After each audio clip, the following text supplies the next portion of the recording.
I've always been drawing since I was a little kid. So I guess I started really young, but I went to the Icelandic Academy of the Arts in 2009 to 2012, and that's where I, started to get creative also. And with my project here, it didn't just show up one day. It took a lot of time and work to get there, and this was not my original idea to do this. So it was a surprise for me also to land there. And I actually studied old types of illustrating, like medical illustrations for the bones, so that they would look like real anatomic pictures. And I never colored them because bones are white, so they were always just black and white. Last year I did an exhibition for Design-Projekte in Iceland, where I let people come and dig for bones, actually, and they could do their own creative work out of what I was, I put bones in the sand, and they could dig it up and arrange it like they wanted to. It was really fun. It was like a workshop, and I plan to continue doing exhibitions, whatever it is. And it's a good field for me. I like it. And my plan is, of course, to make a really big book about Icelandic letters, and in this fashion, as them for like creatures.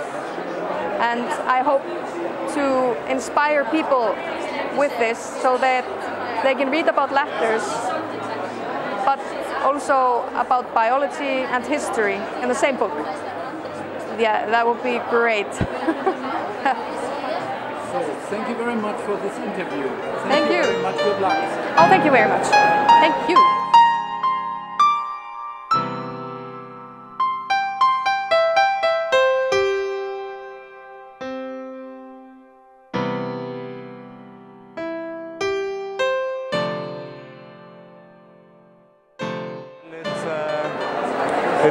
For me, it was a kind of I guess like a great way to experiment with details. And I had been in this fishing village, which is kind of the research for the project. I had been there for a month, and I learned a lot of different methods of binding together fishing nets, and I spent a lot of time wandering around the harbor. So it's really coming from that world. So what I wanted to do is somehow to translate this, the environment of the harbor or the fishing village into the shape of decorations. And Sigga from Spark Design Space, he asked me to make sticks. So in a way that was a great medium for me to kind of keep on with my obsession of translating the language, the formal language of the fishing village.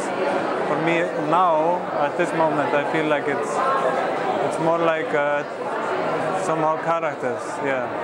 But there is no specific type that I want to speak out. It's for everybody to somehow see and take in what they see. Somehow, yeah.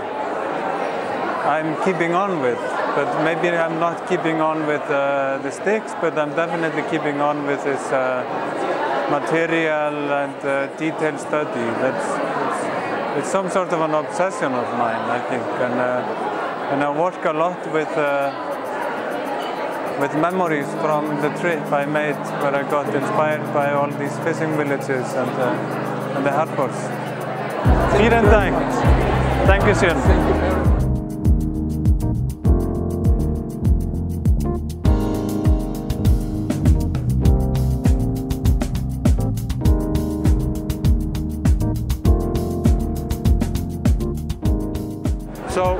So basically the idea was to create posters that you could align together in different ways to create a repeat pattern.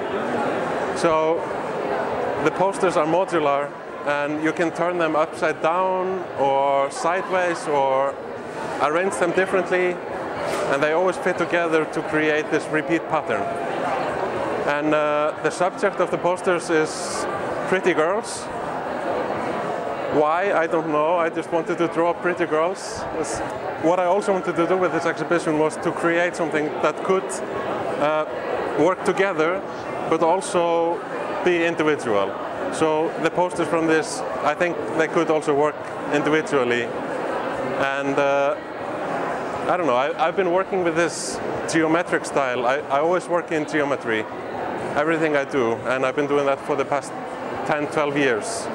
So I've been developing this style, and I kind of wanted the girls to be hidden inside the picture, and that you would have to look really closely to see something out of it.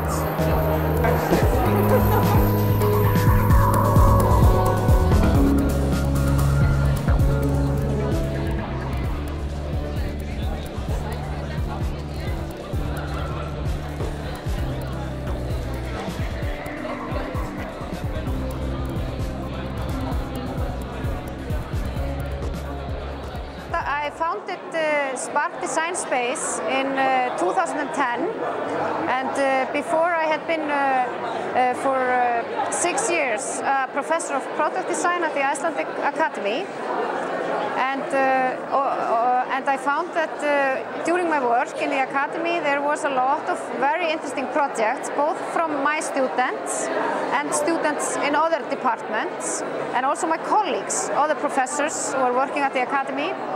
But the projects were kind of stuck in the Academy. They were maybe made very good prototypes for their final project, but they didn't really finish it, or it didn't really have a path to carry on and be seen by more people, or maybe it has like a business potential. But all these ideas and these projects were just in the Academy, and they were kind of stuck there, I felt. And I felt it was a little bit of pity that we didn't use all the effort that had been put into these good projects. So this was the reason why I founded the gallery. And two of the projects that we are bringing now to Berlin are actually originally student graduation projects, one from product design and one from graphic design. And then we of course have other more designers who are more experienced, and like Siggi Eggertson, who lives in Berlin and is a well-known graphic designer. He's Icelandic, but he has been living in Berlin for I think 6 years. And Brynjar, who used to be my student, who has the sticks, he has just moved to Berlin like 6 months ago. And then we have Paolo, who is an Italian who has moved to Iceland and has been living there for 8 years. So it's a good mixture of how things are today, how people are also just moving around, and also how the space works. I mean, we work both with professional people who have gone far in their field, but also we like to take on student projects that have a big potential and help them to take it to the next level. When we started with an empty space like 4.5 years ago, and so after each show the project we are introducing goes into our shop. We have like a small shop space, and then we open the next show, and after that show that project goes into our shop. So now we have grown into more of a shop. We have like a always bigger and bigger collection in our shop, and all our projects that we present are for sale. And we have a website, sparkdesignspace.com, where you can actually buy the work. And so we are trying to be, we are a business, we are trying to sell the work from our designers, and gradually our shop, it's growing very slowly, but now it has become quite a substantial. Now we have already had 16 projects that we have introduced, so maybe we have to move to a bigger space soon. We'll see. Thank you very much. Okay, thank you. I like your hat. Yeah. Yeah.